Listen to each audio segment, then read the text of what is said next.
Bueno, afortunadamente ti non piensa en el escritor y el que da la vida.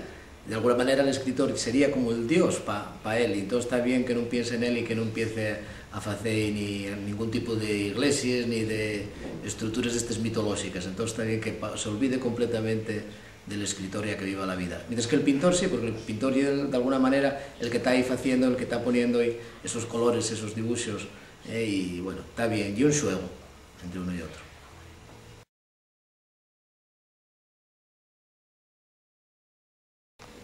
Bueno, soy una metáfora de la vida. En la vida siempre estamos en unas situaciones en las que es posible mejorar. Yo cuando escribí este libro, prestábame contagios a los nenos y a los mayores, porque este tipo de literatura es para todo el mundo, como de vez en cuando, o siempre, más que de vez en cuando, siempre merece la pena luchar, engarrarse por aquellos ideales que uno tiene, y al final siempre vamos toparnos con una cantidad de torres, que en este caso son les pulgues males, que traten de evitar ese paso hacia los sueños de los dos pulgues. De todas maneras, en un momento determinado, una de ellas decía a su compañera, cuando al final llegan a la cabeza al Trotsky para ver la puesta al sol, comenta algo que era lo que yo quería decir en el cuento, ¿no? Cómo siempre me da la pena luchar por los sueños, y esos sueños, cuando uno lucha, suelen algo malos.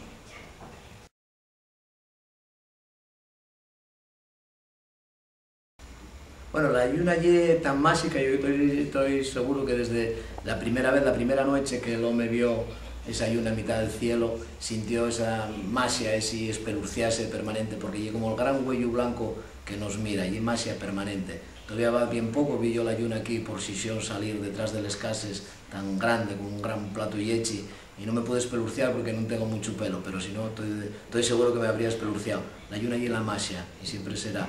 Entonces por eso falo de esa magia tan estupenda, y el neno reconoce esa magia, y siempre estará ahí presente, hasta el último día.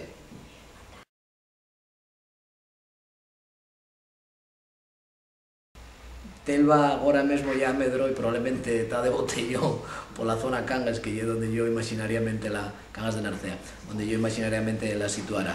Telva era una nena, algún día contaré más historias de ellas, porque seguro que sigue todavía peleando y engarrándose para luchar contra las cosas malas, como en aquel tiempo y era la caza de los osos, los furtivos que mataban los osos, o la xente que prendía fuego al monte. Seguro que anda todavía en algún enguedello de estos, y un día tendré que ir a Cangas para topala y que me cuenten esas historias.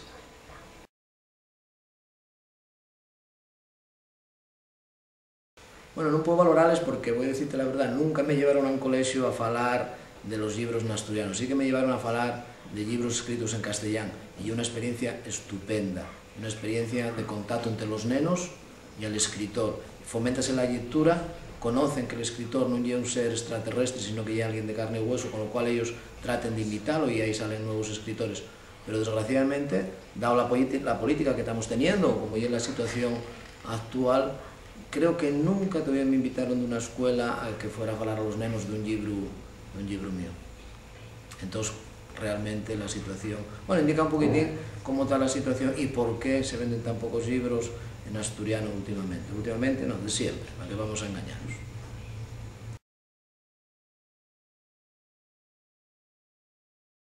Bueno, los guajes, aunque pueda sonar atópicos, son uno de los lectores más inteligentes y sobre todo que más cuenten las verdades a cara perro. Entiéndelo perfectamente lo que tú ellos transmites, y si no ellos gusta no tienen el más mínimo problema para decírtelo tranquilamente a la cara, decir que no te gusta o que no les gusta esto. Y además muchas veces hay una cosa que es muy curiosa, que proponente ideas, traten de decirte lo que no les gusta y por qué no lo cambies. Yo en una historia que tenía Retán, el petirrojo, pues no les gustaba el final porque el pájaro moría al final, y entonces hubo una vez en una clase como una especie de levantamiento de todos los nenos pidiendo, exigiéndome que para el próximo libro que cambiara esa historia, que tenía que revivir al protagonista. Entiende muy bien lo que se ellos dice y participe, y la verdad es que es un verdadero placer el ver cómo reaccionan los nenos con los libros.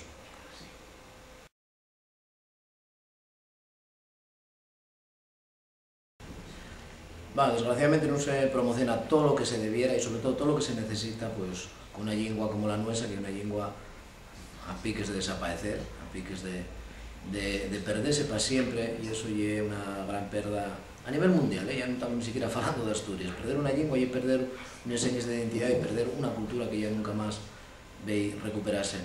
Pero falando de la promoción del libro, non se fai todo o que se debía, ni mucho menos.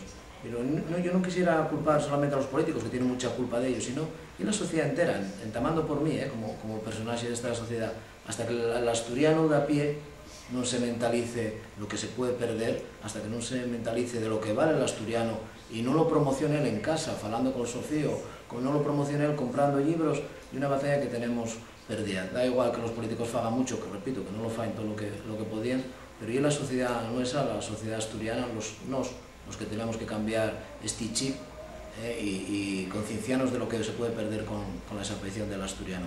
Y para evitar eso, la mejor manera es la compra de libros, la lectura de libros, que es donde los nenos, sobre todo a nivel de nenos pequeños, porque es un tópico, pero es la semilla, ¿no? Y el guaño que después va a dar el fruto. Y si esto no se fae bien, si esto no se promociona, estamos en una situación bastante complicadilla, sí.